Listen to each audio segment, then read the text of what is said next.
Graça e paz, irmãos. Graça e paz a todos que estão me ouvindo nesse momento.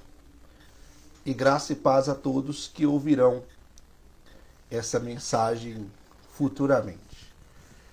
Eu quero ler com você o Evangelho de São Lucas, capítulo de número 2, versículo de número 8, e vamos ler até o versículo 14.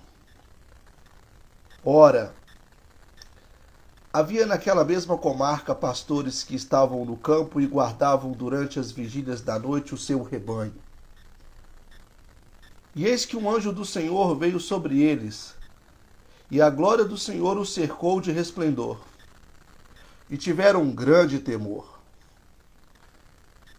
E o anjo lhes disse: Não temais, porque eis aqui vos trago novas de grande alegria,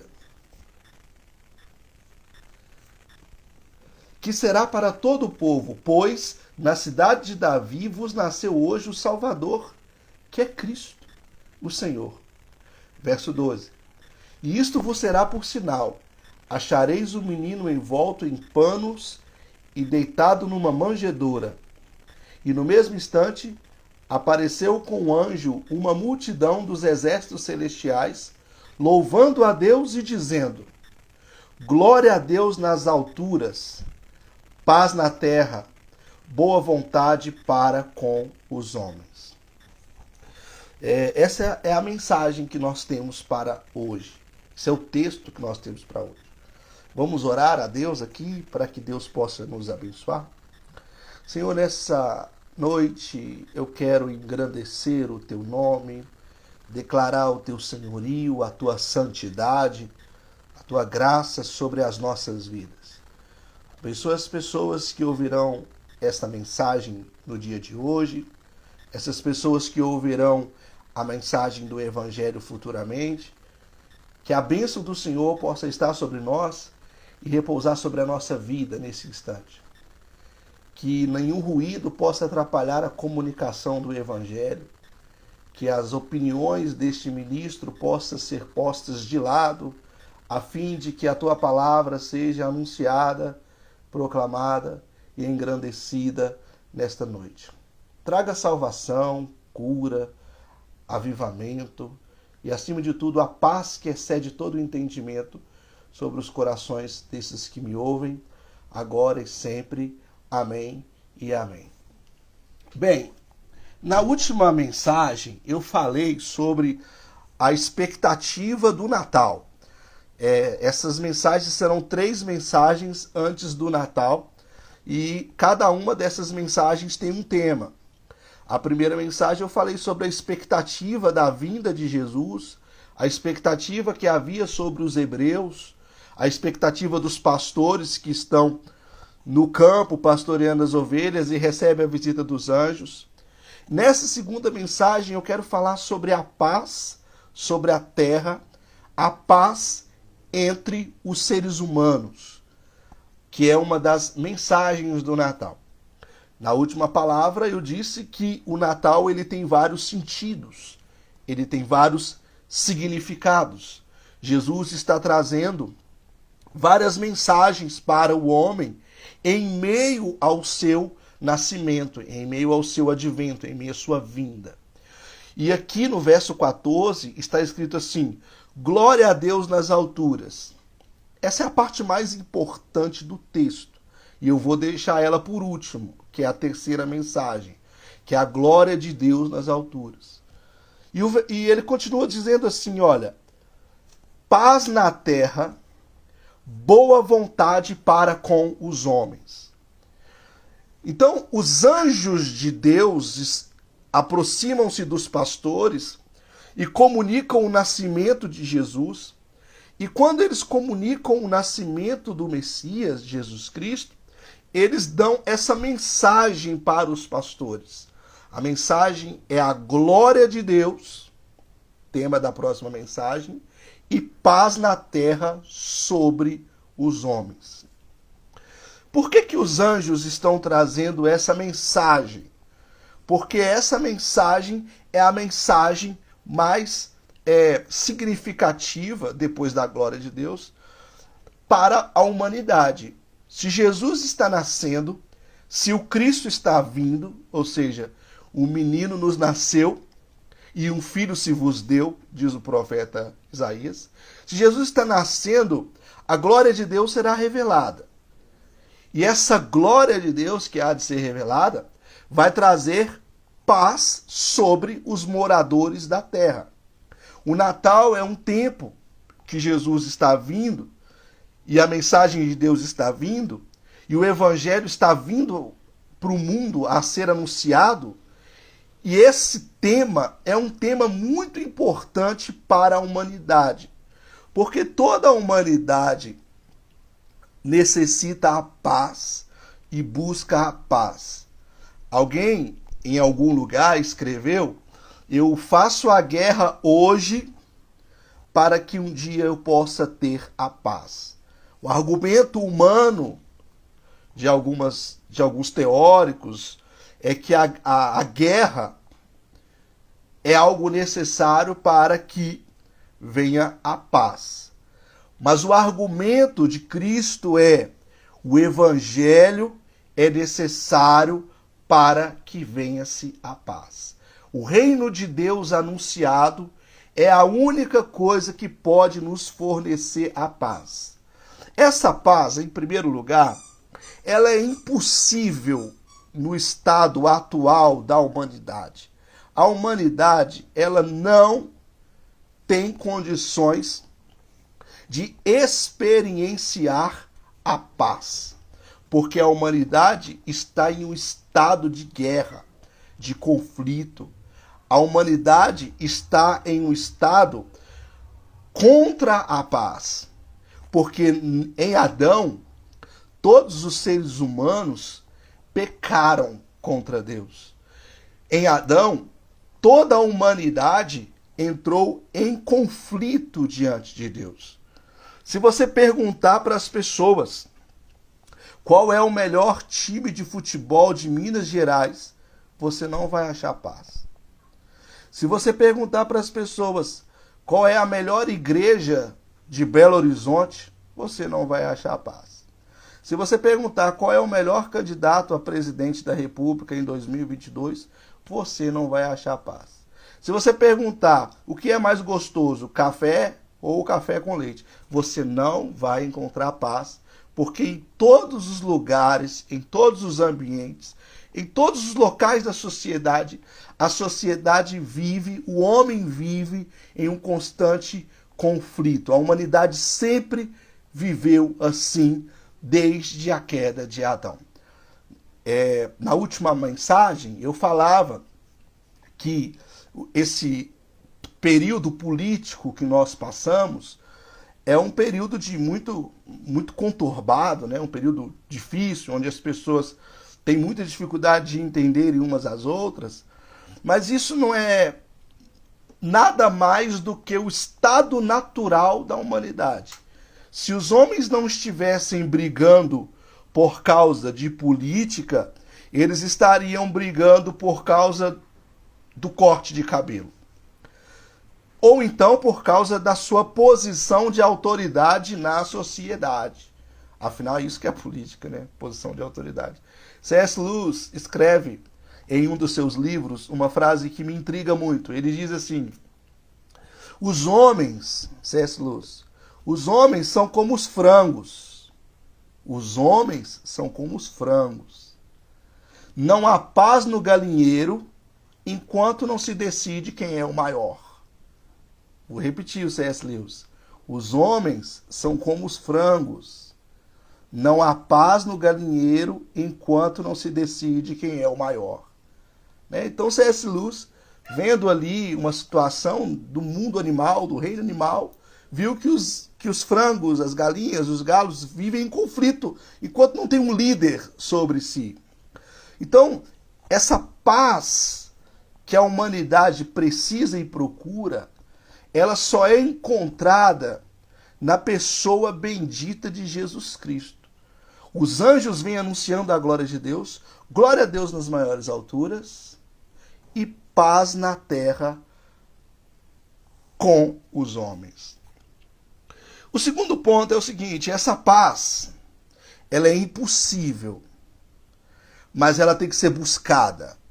Essa paz, ela é impossível, mas ela precisa ser buscada por cada um de nós que creem no Evangelho de Jesus Cristo, pois Jesus Cristo é o príncipe da paz. Jesus Cristo é o príncipe da paz.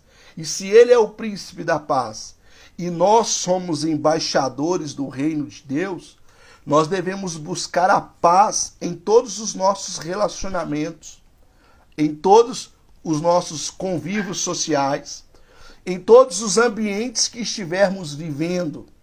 A paz precisa reinar.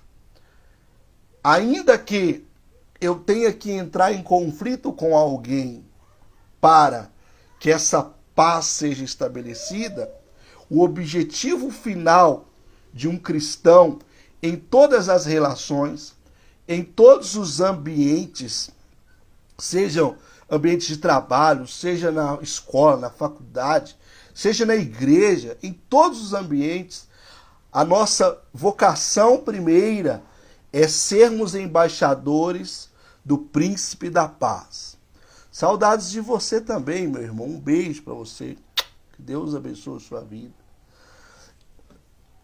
E essa paz é uma paz, como eu falei aqui, é uma paz que deve ser buscada por nós. Nós precisamos fazer alguma coisa a fim de que a paz se estabeleça nos nossos relacionamentos.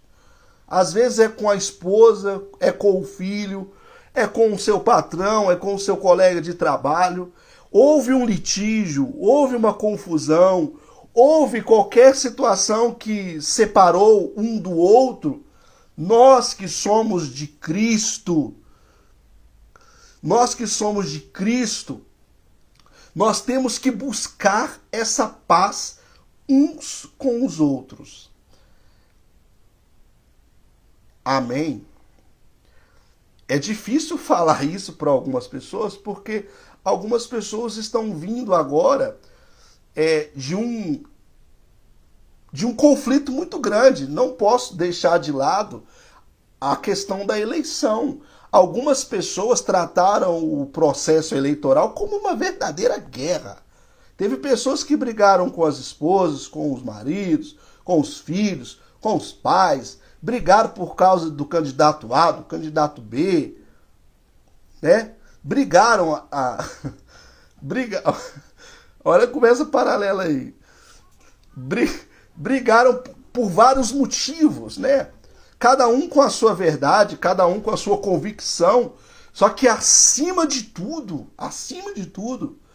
a paz de Cristo deve reinar sobre nós e deve ser uma busca constante na nossa vida. E o Natal vem aí para dizer exatamente isso. Jesus veio ao mundo e como ele veio ao mundo, a glória de Deus vai ser anunciada e a paz entre os homens precisa ser estabelecida. Todas as relações, elas precisam ser consertadas. Deus, não é da vontade de Deus que as pessoas vivam em litígio. Deus não compactua com a inimizade entre os homens. A vontade de Deus é que a paz seja estabelecida e os relacionamentos que foram arranhados por qualquer situação sejam consertados. Você não vai ler nenhuma passagem na Escritura onde Deus quis a separação, onde Deus quis o conflito. O tempo todo Deus está estabelecendo essa paz. Outro exemplo que eu quero citar aqui é uma paz que Jesus ajuda a obter. Uma paz que Jesus ajuda a obter. Não é uma paz humana. Não é uma paz que eu e você, com os nossos esforços, com as nossas capacidades, vamos obter. É uma paz que o Espírito Santo dá. Ok? O reino de Deus é justiça, paz e alegria no Espírito Santo. É uma paz que o Espírito Santo promove. É uma paz que o Espírito Santo trabalha no coração dos homens. Porque as pessoas vivem em extremo conflito. E aí, de repente, acontece alguma questão que o Espírito Santo promove e a paz de Deus é promovida nos corações. Lembra quando Jesus foi crucificado? Quando Jesus foi crucificado, ele conseguiu estabelecer a paz entre Pilatos e Herodes. Pilatos não conversava com Herodes por questões políticas. E na morte de Jesus, olha que impactante isso. Na morte de Jesus, Jesus juntou os dois políticos da época, os dois representantes da política na época para promover essa paz. Esses dias eu estava assistindo um filme muito bom, mas muito bom. É um filme pesado, muito pesado, mas é um filme sensacional. O filme chama O Nome da Morte. O Nome da Morte. Conta a história de um brasileiro que era um pistoleiro, ele matava as pessoas, né? O cara matava e matou muita gente. É baseado em fatos reais, né? O filme é bom, por que eu estou falando do filme? Porque o filme é bom para você entender as nuances psicológicas que passam na mente de uma pessoa que vive dessa forma. O ator que interpretou o pistoleiro lá, ele fez isso muito bem. No filme tem um número, na medida que ele vai matando as pessoas, o número vai aumentando. Aí você vai percebendo a atuação do personagem e a forma como o personagem lida com tudo que ele está vivendo. O filme é sensacional. Mas tem uma parte do filme que ele está conversando com um personagem. Aí ele fala assim, olha, eu queria que você arrumasse mais um serviço para ir. Arruma umas pessoas para me matar. Aí o tio dele fala assim, olha, é Natal. É Natal. As pessoas não vão mandar matar as outras. Calma, daqui a pouco vai chegar o carnaval e depois do carnaval você vai ver, vai pintar muito serviço para nós. Eu achei interessante, eu fisguei essa frase ali no filme, que até entre os ímpios, aqueles que não creem em Deus, sabe que esse nascimento de Jesus, que quando essa pessoa maravilhosa vem ao mundo, é um tempo de paz. Até na festa, que é uma festa natal, celebrada no dia 25 de dezembro, é uma festa que tem uma origem pagã, até nessa festa que os homens celebram, existe dentro do coração das pessoas um certo indício de paz, de busca de reconciliação. Até aqueles que não creem em Deus estão ali comemorando uma festa só para comer carne e beber cerveja, refrigerante. Até no coração dessas pessoas que não creem em Deus, existe essa empolgação, né? Esse desejo. E é uma paz que só o Espírito Santo, mediante Jesus Cristo, pode promover. E por último aqui a questão política, né? Hoje a gente presenciou o conflito político no Brasil, onde as pessoas brigaram umas com as outras por causa do candidato A e do candidato B. Mas que bobagem é essa, você brigar com uma pessoa que importa com você por causa de pessoas que não estão nem aí para você. Os candidatos que disputaram a presidência do Brasil, eles não se importam com a gente. Eles se importam somente com o poder. Ambos os candidatos ficaram no governo durante anos e a nossa vida se melhorou pouca coisa.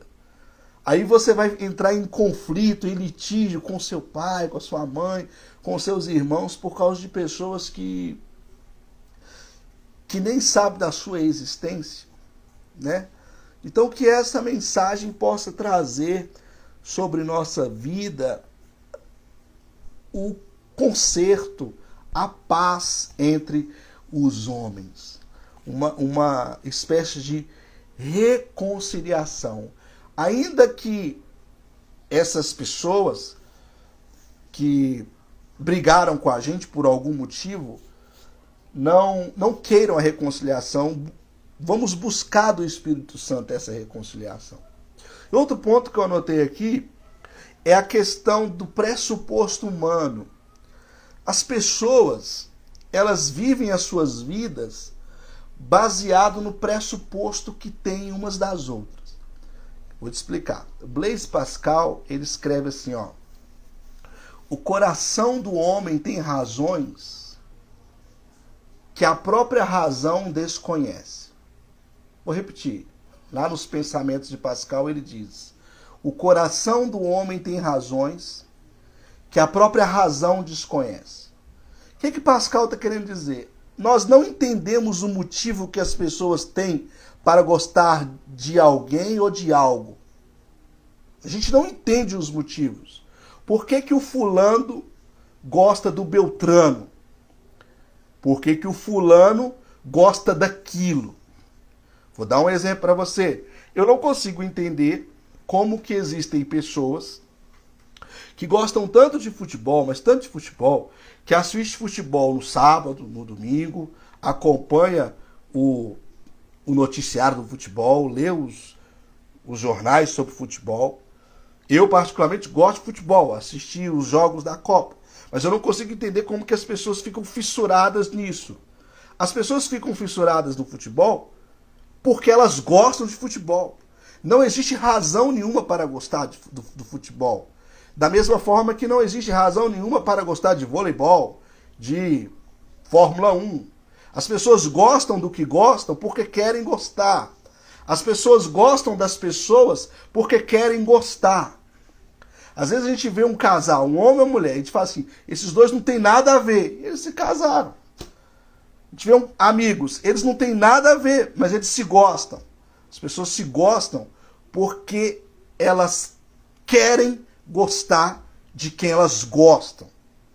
E a gente não tem que ficar preocupado com quem gosta de mim e com quem não gosta de mim. Quem não gosta de nós, não gosta porque não quer gostar. E quem gosta de nós, gosta porque quer gostar. Isso é uma questão de pressuposto de cada um. Esses dias eu estava em um lugar, em uma festa. E eu olhei para uma pessoa e falei, eu não gosto desse cara. Eu não gosto dessa pessoa. E eu fiquei pensando comigo mesmo, poxa vida, essa pessoa nunca fez nada de mal comigo. Essa pessoa, em momento algum, sequer conversou comigo. Mas por que que eu olho para essas pessoas e pressuponho, não gosto dela? Não existe nenhuma explicação para mim não gostar de uma pessoa cujo qual eu nunca conversei. Não existe nenhuma explicação para mim ter litígio, ausência de paz com uma pessoa que eu nunca conversei. Então eu falei, Deus, me ajude a gostar dessa pessoa. Eu não sei quais as razões que eu tenho para estar contra essa pessoa, mas me ajude a gostar dessa pessoa. Quando eu falo gostar também, preste atenção, eu não estou falando no sentido relacional. Tem pessoas que a gente vai ter paz no coração com a pessoa e a pessoa vai viver a vida dela lá. Eu não estou dizendo que Jesus está ensinando a você ser amigo dos seus inimigos. Jesus ensinou a amar os inimigos e orar pelas pessoas que nos perseguem, mas isso é uma atitude de disposição do coração. É eu, no meu coração, ter paz com fulano, com Beltrano, com ciclano. Já viu aquela palavra ojeriza? Eu tenho ojeriza da pessoa. Ojeriza não é um sentimento cristão. Uma pessoa que creu em Cristo, que Cristo veio no seu coração, que Cristo nasceu no seu coração, que vive o Natal, o verdadeiro Natal, ela não pode ter ojeriza de ninguém. Ela vai buscar de Deus uma forma de santificar um altar no coração, a fim de que essa pessoa tenha espaço no coração dela, a fim de que os amigos, os inimigos, os conhecidos, os colegas de trabalho vivam em paz com ela. Para finalizar, eu quero dar um testemunho. Esses dias eu fiquei doente. Fiquei 2 dias sem trabalhar. Eu não trabalhei nem quinta e nem sexta. E eu tive, há um tempo atrás, um conflito com um colega de trabalho. A gente teve um conflito por causa de coisa boba e tal. E desde então, desde que a gente teve aquele conflito, a gente vem tentando conversar, tentando se alinhar. E aí na segunda-feira, quando eu cheguei do trabalho, nessa segunda agora, quando eu cheguei do trabalho, eu encontrei a minha roupa, o meu uniforme de trabalho limpo, com um amaciante cheiroso. E ele virou para mim e falou assim: Israel, você não veio, ficou doente? Eu levei o seu uniforme e lavei o uniforme para você. Cara, que leva uma pessoa a fazer uma coisa como essa? O colega de trabalho simplesmente pegou o uniforme, levou, lavou, trouxe cheiroso. Só o amor. O amor que moveu ele a fazer essa coisa por mim. Então a gente percebe que nessa relação, Cristo está trazendo a paz. Então, ainda que essa mensagem seja bastante clichê, que Jesus possa reconciliar com você os teus inimigos, os teus ex-amigos, os teus colegas. Lá no Antigo Testamento tem uma coisa muito interessante, que quando você tinha conflito com alguém, você tinha que oferecer uma oferta de reconciliação. Você pegava um bezerro e levava no templo. O Breno está falando do churrasco aí, e era exatamente isso. Se você brigava com alguém, você levava um bezerro no templo. O sacerdote sacrificava aquele bezerro, derramava o sangue no altar, tirava a sujeira do bezerro, queimava no altar. Metade do bezerro ele ficava para ele e para a família dele e para os levitas. A outra metade ele dava para o ofertante. E ele falava para o ofertante assim, ó, vai lá e você vai fazer um churrasco. Exatamente isso. Você vai assar a carne do bezerro e vai chamar a pessoa que você magoou. Era exatamente isso que acontecia.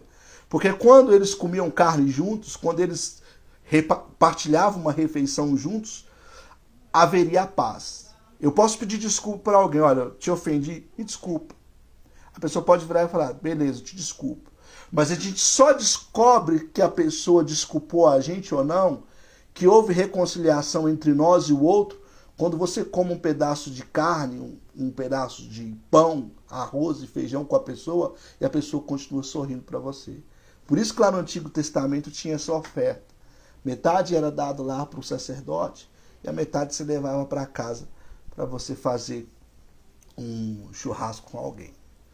Né? Que Deus abençoe a sua vida, e nós vamos fazer a última ministração do Natal, ou na quinta ou na sexta-feira, tá bom? Um beijo no coração de você, graça e paz.